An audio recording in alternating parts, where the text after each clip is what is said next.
Beloved, the testimony you are about to hear was designed by God to save you from the doom that is coming to our world soon. A few days ago, a woman shared her experience of what God showed her about what is coming. And today she is here to let all the world know about it. Her testimony will affect both man and woman. This is why you need to pay attention to hear all that she has to say, so that you can save yourself from this doom. Please, I beg you in the name of God, don't skip this video. Just take a few minutes of your time to watch this and save yourself and your beloved family and friends. If you don't mind, we would want to know where you are listening from.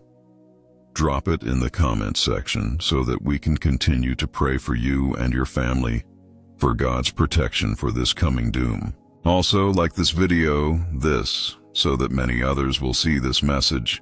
If you have done that, may God bless you. Relax and listen. My name is Saffron Blake.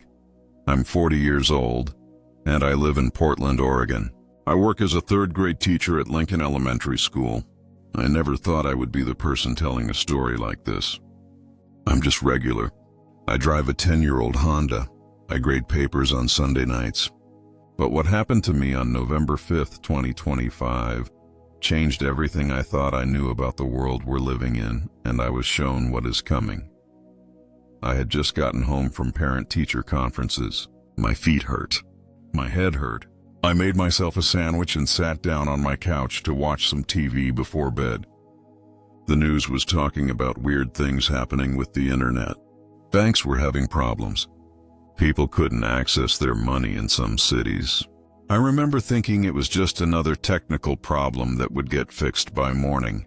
I fell asleep on the couch around 9 p.m., with half my sandwich still on the plate. What happened next wasn't a dream. I know the difference. I've had plenty of dreams in my life. This was completely different. I felt myself lifting up. Not my body, but something inside my body. It's hard to explain. I could see myself still sleeping on the couch below me, my mouth open a little, my hand hanging off the side. But I was also above, looking down. The ceiling of my apartment didn't stop me. I kept rising up through the roof, through the sky, through the clouds. The colors around me started changing. Everything got brighter, but not in a way that hurt my eyes. I could see things I had never seen before. Layers of light, patterns in the air, music that wasn't coming from anywhere but was just there, all around me. Then I saw something that made me stop moving upward. There was a huge room in front of me. Not a room like on Earth. This was bigger than any building I had ever seen. The walls were made of something that looked like crystal but moved like water. There were beings standing in rows, angels. I knew they were angels even though I had never seen one before. In the center of this massive room was a table. Not a regular table. It was made of light, and it was covered with what looked like maps. But these weren't maps of streets and cities. They were maps of time. I could see dates and events written in symbols I somehow understood even though they weren't in English. One angel was pointing at the map. He was tall, maybe 9 feet if he had been standing on Earth. His face was serious. Other angels around the table were nodding. Some looked sad. One had his hand over his heart like he was feeling pain. They were looking at a specific date on the map. November 2025. This month. Right now, I heard one of them say something about seals being opened, about time running out, about protection needing to be put in place. They weren't talking to me. They didn't even know I was there watching from above this room. But I understood that they were making decisions about what was going to happen on Earth, about what was already starting to happen. Then the room faded, and I found myself somewhere else. I was standing in a place that felt like a garden, but not like any garden on Earth. The grass under my feet wasn't just green. It had light coming from inside it. There were trees that sang. Actual singing, like they were alive in a way that trees on Earth aren't. That's when I saw him walking toward me. Jesus, I knew it was him the second I saw him. He looked like a regular man, maybe in his 30s, with dark hair and kind eyes. But there was something about him that made me want to fall down. Not because I was scared, because he was so full of love that it almost hurt to look at him. Like staring at the sun, but instead of burning your eyes, it filled your whole body with warmth.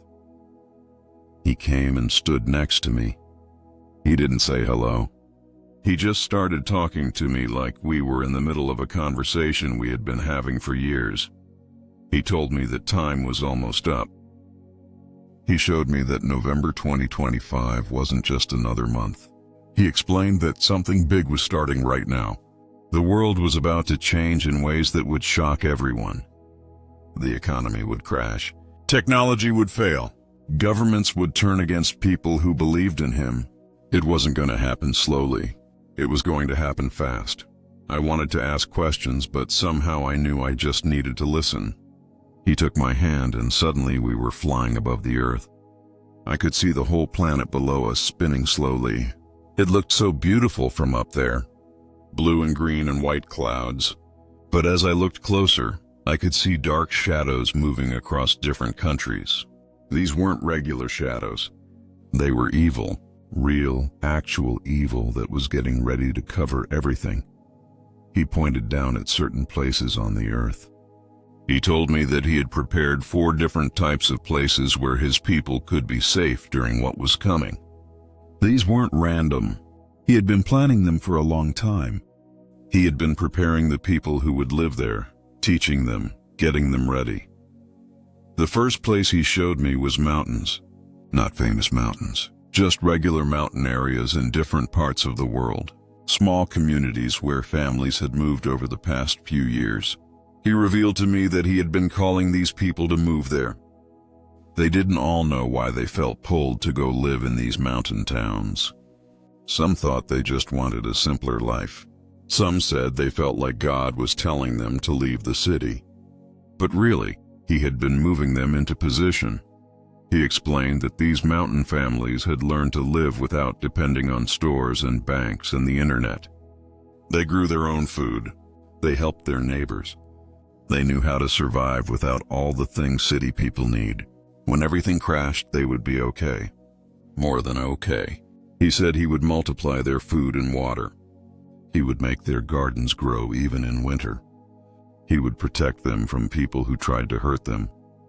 I watched scenes of the future play out below me like I was watching a movie. I saw families in these mountain communities sitting around tables eating dinner together while cities burned in the distance. I saw their storage rooms staying full even though they kept giving food away. I saw sick people getting healed when the mountain families prayed for them. I saw children playing outside, safe and happy, while the rest of the world fell apart. The second place he showed me was underground. Caves, hidden valleys, places that most people didn't know existed. He told me that these places had been made by God himself, prepared ahead of time for the people who would need to hide. He showed me how believers would be led to these hiding places when things got really dangerous. They would have dreams telling them where to go. They would feel pulled to walk in certain directions. They would find cave entrances they had never noticed before, even though they had lived in the area their whole lives. Inside these caves, they wouldn't just be hiding. They would have everything they needed. Water would flow from rocks. Light would come from nowhere. Food would appear. Angels would visit them and protect them. They would worship and pray and be completely safe while the world outside hunted for them. I saw government soldiers with computers and drones trying to find these caves. But every time they got close, their technology would stop working. Their maps would show the wrong location. It was like the caves were invisible to everyone except the people who were supposed to be there. The third place surprised me. He showed me certain churches. Small churches. Not the big fancy ones with thousands of people and fancy lights. Just humble little churches that had stayed faithful to the Bible even when it wasn't popular. Churches that had struggled with money. Churches that people made fun of for being old-fashioned. He revealed to me that these churches were about to become fortresses. Places where his presence would be so strong that nothing evil could get in. He said he had been testing these churches for years. He had been watching to see if they would compromise when things got hard. They didn't, so now he was going to reward them. I watched as these little churches suddenly became packed with people. Families would travel for hours to get to them because they had dreams showing them where to go. The church buildings would somehow become bigger on the inside, fitting way more people than should be possible. Food would appear for everyone. Healing would happen constantly. People who tried to attack these churches would find themselves unable to get near them. Some saw walls of fire. Some felt fear that stopped them in their tracks. The fourth place was the most surprising. Regular homes, not special houses, just normal homes where normal families lived. Suburban houses, apartments in cities, farmhouses in the country. He told me that he had chosen certain homes to become like mini churches, safe places where anyone could come and find help. These weren't the homes of pastors or famous Christians.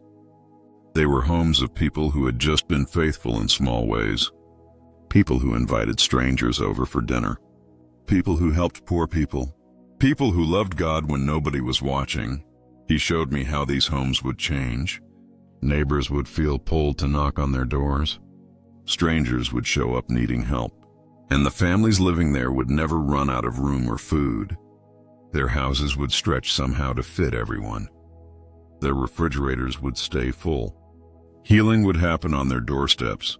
Peace would fill every room. I watched a small apartment in the vision that should have only fit one family. But somehow 20 people were living there comfortably. Nobody was crowded. Nobody went hungry. The family who owned the apartment just kept welcoming more people, and somehow there was always enough. Then the scene changed again. We were back above the earth, but this time I could see through time. I could see the coming months like they were pages in a book. He showed me that November 2025 was just the beginning. The economy was going to crash first. Banks would fail.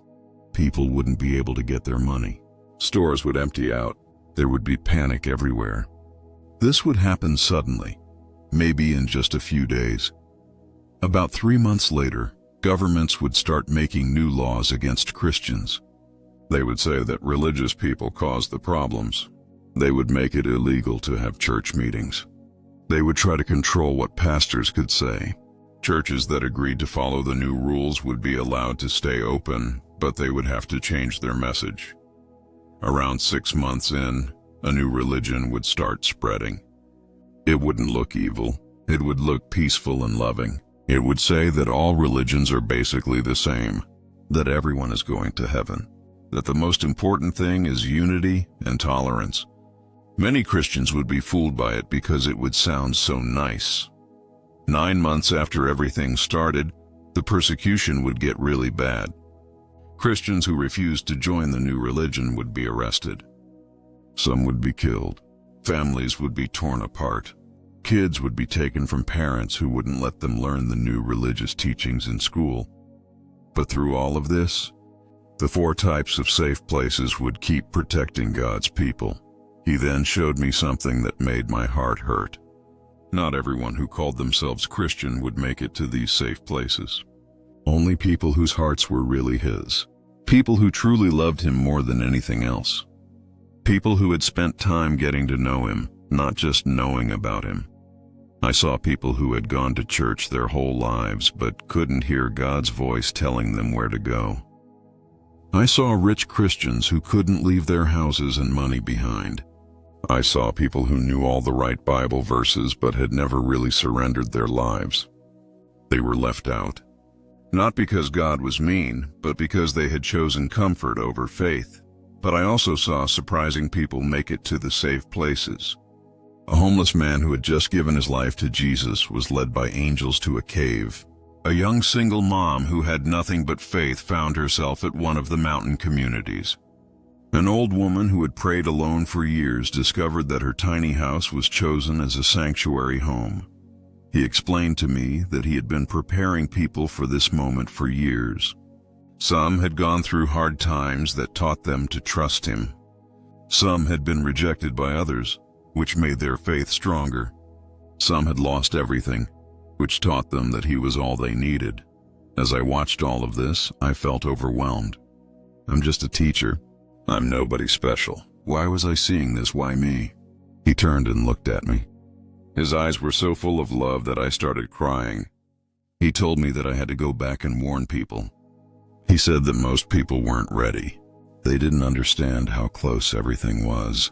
They needed to hear the truth so they could prepare their hearts. I didn't want to go back. I wanted to stay there with him where everything was beautiful and safe. But I knew I had to. People needed to know. He told me that the most important thing wasn't knowing where the safe places were. The most important thing was being ready in your heart. He said people needed to start now. They couldn't wait until everything fell apart to start building their relationship with him. They had to learn to hear his voice now, trust him now, love him more than their stuff now. He revealed that when everything started happening, he would guide people to the right places. They would have dreams. They would feel pulls in certain directions. They would meet strangers who would help them, but only if they were listening. Only if they were ready. Then everything started fading. The garden disappeared. His face got dimmer. I felt myself falling backward, down through the sky, back toward Earth. I woke up on my couch. My sandwich was still on the plate, but when I looked at my phone, 3 hours had passed. It had felt like only minutes. I knew I wasn't the same person anymore. I had seen things that were real. I had been given a message that I had to share. That was 2 days ago. I've barely slept since then. Every time I close my eyes, I see those visions. I hear his words. I feel the urgency. I'm not asking you to believe me just because I said so. I'm just telling you what I saw, what I experienced, what I was told to share. November 2025 is here. The things I was shown are starting. Watch the news. Watch what's happening with banks and money. Watch what governments start doing. Watch how the world changes. But more importantly, check your own heart. Are you ready? Do you really know him? Would you leave everything behind to follow him? Can you hear his voice? The 4 safe places are ready. The mountain communities are waiting. The caves are prepared. The churches are standing strong. The homes are open. The question is, are you ready to be led there? Thank you for listening. If you have been blessed by this testimony, please like this video and drop a comment. Also, don't forget to share and subscribe to this channel for more revelations like this. Remain blessed.